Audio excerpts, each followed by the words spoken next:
Most people don't expect to find anything in their attics other than old Christmas lights and their grandmother's vases. But in 2013, a 10-year-old from Germany once found an actual Egyptian mummy in his grandmother's attic. While rummaging around some boxes, the young boy found a sarcophagus covered with Egyptian hieroglyphics. Inside the sarcophagus, the boy discovered a mummified human body. It turns out, the boy's grandfather brought back an Egyptian mummy with him after taking a trip to North Africa in the 1950s. After a Minnesota man purchased a new home for $10,000, he quickly discovered an extremely rare item that not only paid for his new home, and probably a nice vacation. After demolishing a wall in his new house, the Minnesota man discovered the holy grail of comic books stuffed inside a wall as insulation. Inside crumpled newspapers, he uncovered a copy of Action Comics issue number 1. Action Comics number 1 contains the first appearance of, arguably, the most popular superhero of them all, Superman. The comic book later sold for $175,000.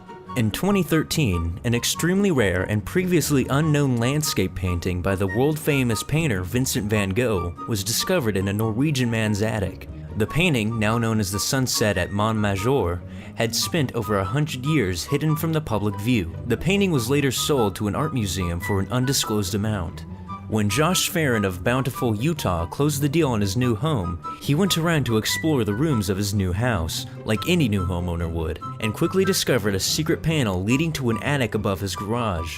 Farron investigated the panel and was shocked to find rolls of cash stuffed inside his attic.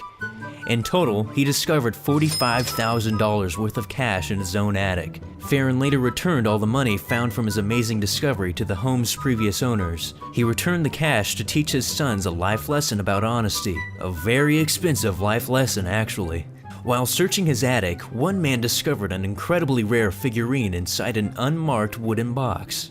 The piece, stashed in the attic for almost 70 years, turned out to be an incredibly rare Fabergé figure that was commissioned by the Russian Tsar Nicholas II for his wife, Empress Alexandra. The figure the man found was meticulously crafted with gold trimmings and beautiful sapphires in its eyes. After a 15-minute auction, the Fabergé figure sold for an astonishing $5.2 million. In the final days of World War II, Lou Besaminsky, a captain of a Russian military intelligence unit, entered the recently captured headquarters of the Nazi Party in Berlin. Inside, Besaminsky found numbered boxes of Hitler's personal belongings waiting to be transferred to his mountain fortress in southern Germany, and took a few of Hitler's records as souvenirs. Later in 1991, Besaminsky's daughter was sent to her father's attic to retrieve a badminton racket. What she found instead was her dad's souvenir from the Reich Chancellery, Adolf Hitler's personal record collection. Composers found among the records in Hitler's collection were Peter Tchaikovsky, Alexander Baradin, and Sergei Rachmaninoff, all famous Russian composers. One attic in a Nashville, Tennessee home yielded an incredible piece of history, a long-forgotten recording of an interview with the famous civil rights leader, Dr. Martin Luther King Jr. Stephen Tull was going through boxes in his father's attic of his home when he discovered a reel of a tape marked Dr. King Interview, December 26, 1960. Tull had to borrow a reel-to-reel tape player to even listen to the tapes and was astonished to hear a crystal-clear recording of a conversation between Dr. King and his father. Tull's father was an insurance salesman and aspiring author who wanted to write a book about the civil rights movement. He interviewed Martin Luther King Jr. for his book, but the book was never finished, and instead sat forgotten in his attic for years. When a man put live hand grenades in his attic, he probably thought he would get back to them. Decades later, in March 2014, 4 live hand grenades were accidentally discovered in the attic of a home in Milwaukee, Wisconsin. The Milwaukee Bomb Squad was called in to retrieve the grenades and took them to a remote area in Oak Creek to detonate them. Thankfully, the grenades weren't placed with the Christmas ornaments and hung on an unsuspecting Christmas tree. At one of her grandfather's old trunks, a librarian found one of the most famous authors in America's manuscript to one of the most famous novels of all time, Mark Twain's Huckleberry Finn.